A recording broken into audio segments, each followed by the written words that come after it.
شنونده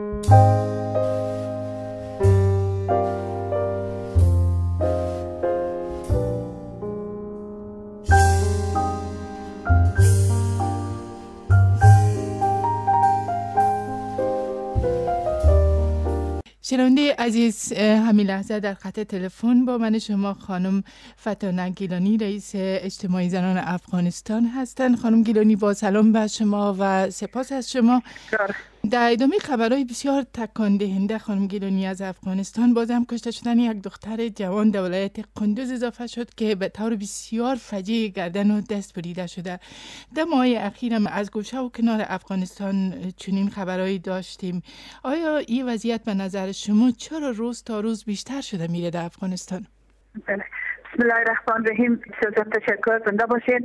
البته بر ما هم بسیار قابل تشویش و قابل پریشانی است و هر روز عزیزی همین قسم واقعاتی که مثلا یک دختر کشته میشه یا بعد یک دختر تجاوز صورت میگیره ما را هر روز تکان دادن میره و اون خاطر است که ما هر قدر که به جدیت صحبت میکنیم یا مثلا از راههای معقول پیش میاییم، متاسفانه که نه دولت افغانستان که یک دولت ناتوان، یک دولت ناکاره به جدیت کار نمیکنه و همه قسم نهادهای حقوق بشر مخصوصا نهادهای بین‌المللی اونا همین مسئله رو به شکل درست پیگیری نمیکنن. ببینین 12 سال شد و 12 سال باید در زندگی مردم افغانستان و خصوص در زندگی زنان افغانستان باید تغییرات فوق‌العاده میامد. ما باید خود بکشیم از کابل. کابل ای سرش دست میدونیم که به کابل پارلمان است، مکتب است، سناز، نمیفهم چیز ولی به تمام افغانستان شما ببینید که در اکثریت ولایت‌های افغانستان اصلا در زنا هیچ کار صورت نگرفته. تنها آدم نمیتونه ایره بگوید که چند ریاست‌های امور زناست یا اینکه مثلا چند دانه باغ زنانه ساخته شده. این ریاست‌های امور زنا یا این باغ زنانه ها به درد مردم نمیخوره. چیزی که به درد مردم میخوره، به درد زنا و مردم میخوره، مسئله آگاهی و مسئله تعلیم تربیت و مسئله پروگرام‌های اقتصادی کار است، مصرفیت است. متاسفانه که آدم میبینه که اینا هیچ دستاورد قوی در اطراف، در ولسوالی ها، در جاهای دورستانی که مردم هستیدن اصلا از حقوق خود خبر ندارن، بر از اینا هیچ کار صورت نگرفته و ارگانهای عدلی و قضایی افغانستان هم بی‌نهایت ضعیف است و پر از فساد است و این جای تاسف است در یک مملکتی که 50 کشور آمده و امروز گپ از دموکراسی میزنن، گپ از قانون میزنن. در هر ولایت، در هر ولسوالی، ولسوال است، قماندان امنیت، ملا امام صاحب است، خود مردم از هر چیز که خود مردم است. مردم من بسیار زیاد از مردم که خود گله دارم که مردم افغانستان در هر گوشه و کناری که مثلا تخطی ها یا جنایت بشری علیه زنان یا اطفال صورت میگیرن، مردم هیچ عکس العمل نمیتن. بله، شما خانم گیلانی در گذشته ها هم حتما جنایت زیادی در برابر زنان میشد و هم بیجا نیست که گفتن افغانستان بدترین کشور است برای زنان، اما شما از مردم یاد میکنین. چرا به نظر شما مردم واقعا وارد عمل نمیشن یک جای و دست جمعی؟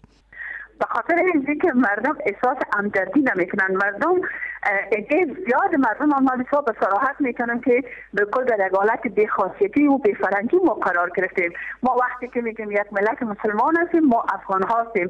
افغان ها کلتور بسیار قوی داشتن که در مقابل زن هیچ نوع بی‌احترامی نمیکردن. حتی وقتی که در مشکلات، در یک جرگه، در یک مسئله قتل، وقتی که پای زن داخل میشد یا صحبت زن داخل میشد، همه مردم احترام میکردن. ولی متاسفانه امروز چون 35 سال جنگ سر روزو روان مردم قدر تاثیر بد انداخته که ام اخلاق اسلامی و اخلاق افغانیشان هم متاسفانه از پیشان گرفته و اجتماع زنان افغانستان همیشه گله و داره دردی که میکشه به خاطر مردم همین که چرا برای مردم آگاهی داده نمیشه، چرا مردم مثلا در مقابل که دیگه احترام نمیشن و مردم اگر دست داده میشد، اگر در بین مردم کار صورت میگرفت، اگر امام صاحبا که نباید کارهای سیاسی کنند اما اخلاق اسلامی رو بر مردم دست بدن، به شکل درستش دست بدن تا اینکه مردم اخلاقش درست شود و ترس از خدا داشته باشن و احترام در مقابل یکی دیگه خود کنن، مخصوصا احترام در مقابل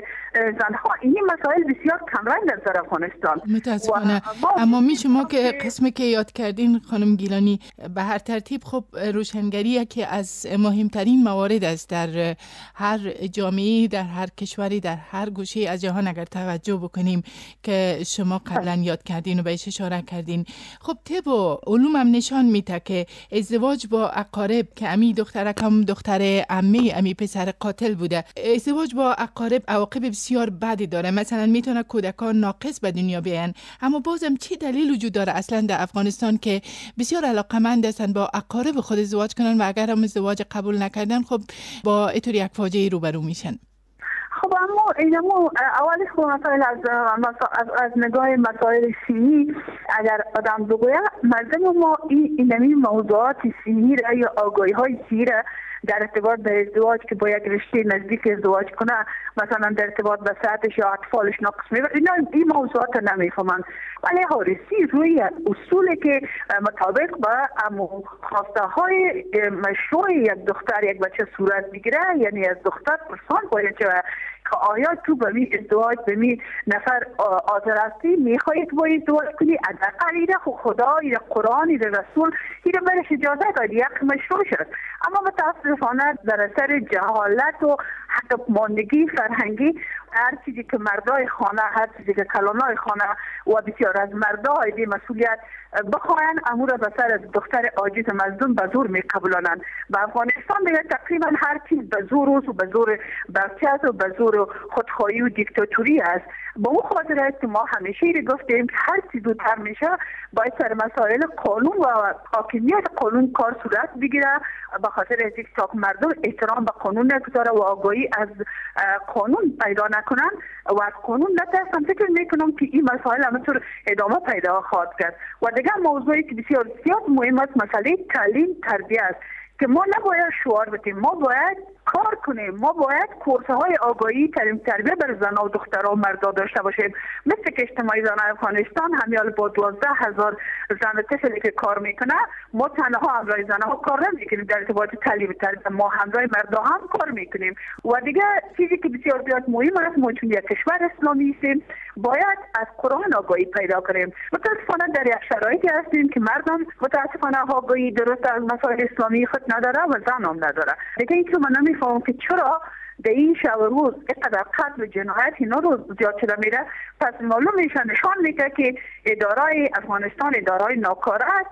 والیا بی کفایت است، بسیاری جای که مسائل صورت گرفته، ولسوال بی کفایت نشان میده، قماندان امنیت نشان میده بی کفایتش و پلیس نشان میده و رئیس سفیدای مو منطقه را نشان میده، علمای دینی را نشان میده که من شخصا خودم بسیار زیاد آزرده هستم و از اون خاطر است که من به صراحت صحبت میکنم که اونا بشنون و حداقل یک اقدام جدی کنن.